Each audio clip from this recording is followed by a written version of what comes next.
මේ දෙක මාරු කරන්න පුළුවන්. මේ ඔෆිස් එකේ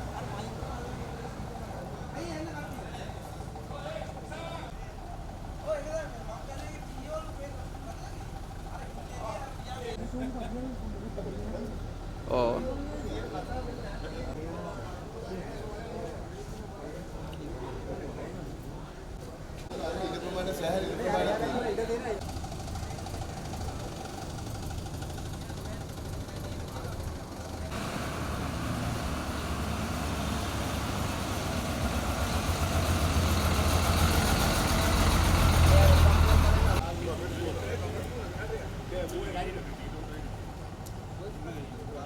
ඇත්තටම අද උදෑසන මෙතන මේ බස් නැවතුම් පොලේ අපේ රියදුරු මහත්තුරු කොන්දොස්තර මහත්තුරු ඒ සහෝදර කැල උදේ පාන්දර මාව දුරකථනයෙන් අමතලා කිව්වා മന്ത്രിතුමා මෙන්න මෙහෙම අපේ බෞද්ධ ආගමටත් මේ Tamanගේ මේ සියලු මිනිස්යන්ගේ දුක් මහන්සියෙන් හම්බ කරපු සල්ලි එකතු කරලා හදපු මේ අලංකාර පිළිම වහන්සේටත් ලොකු අසාධාරණයක් වෙලා තියෙනවා මෙතනට ඇවිල්ලා ඒ ගැන හොයලා බලන්න කියලා මම මේ කියපු ශනිකව මෙතනට ඇවිල්ලා බලනකොට මේ මිනිස්සුන්ගේ තමන්ගේ පුද්ගලික ධනය ශ්‍රමය වැය කරලා ඉතාමත් සත්භාවයෙන් යුතුව හදපු මේ පිළිම වහන්සේ අභියස පිළිම වහන්සේට අඩියකක්වත් ඈතක් නොතිය මේ ප්‍රවාහන අධිකාරියේ මේ වෙනකොට බලන සභාපතිවරයා විසින් අලුතෙන් ඉදි කරලා ටෙන්ඩර් කරන්න යන කැන්ටිමක් ඉදි කරලා ඒ කැන්ටිම වෙන්දේසි කරලා ඒ කැන්ටිමේ සියලු අපජලය දාන ඒ ටැංකි දෙක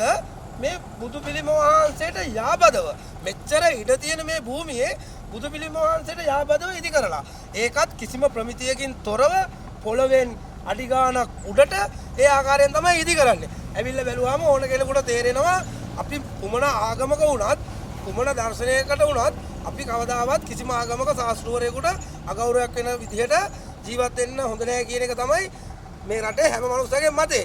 ඉතින් ඒ මතයට පයින් ගහලා මේ බෞද්ධ එතකොට ජනතාව වැඳුම් පිදුම් කරන මේ බස් නැවතුමෙන් ගමන් බිමන් යන මිනිස්සු වැඳුම් පිදුම් කරන මේ පිළිම වහන්සේ අභියස මේ මස් මාළු වතුර ඔක්කොම දාන කුණු ටැංකි දෙකක් හදනවා.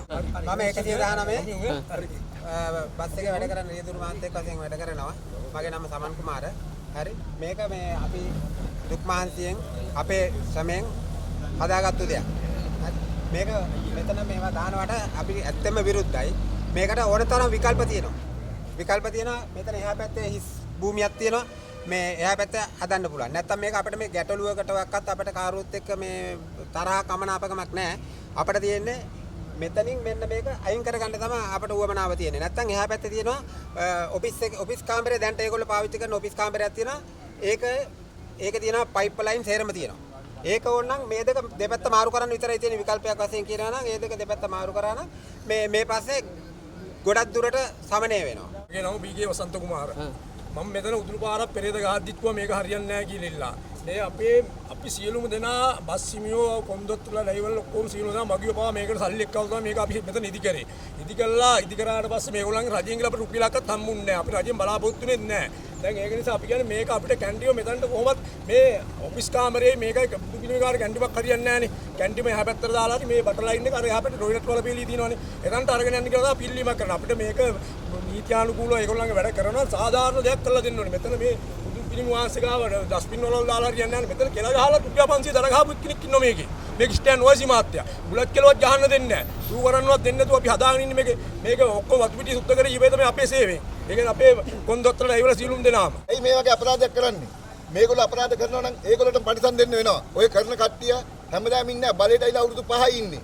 පහෙන් පාට වෙනස් වෙන කට්ටිය තමයි ඉන්නේ මේකේ. හැමදාම ඉන්නවනේ මේක. ඒගොල්ලෝගේ යටිමඩි තර කරගන්න තමයි මේ වැඩේ කරන්නේ. කාට කොහොමද ගියාද කියලා අපි දන්නේ නැහැ. එහෙමනම් මේක වහා ඉවත් කරලා අර ඉඩ තියෙන ජාකට මෙතනින් ඉවත් කරන්න. නැත්තම් දැඩි ක්‍රියාමාර්ගයකට අපි බස් කොන්දොස්තර මහතුමා රියදුරුන් දැඩිසේ ඒකේලා එලා හිටනවා. ඒ කියන්නේ වැඩ වර්ජනයකට යනවද ඔයාලා? වැඩ වර්ජනයකට හරි යන්න ලැහැත්ති. මොකද අපි බෞද්ධයෝ කිසිම ආගමකට එරි වෙන්නත් නැහැ. ජේසුස් වහන්සේ ක්‍රිස්තුස් වහන්සේ ඔක්කොම එකයිනේ. අපිට ඔක්කොම අන්න ආගමකින් ඔක්කොම එකව වෙන්න ඕන.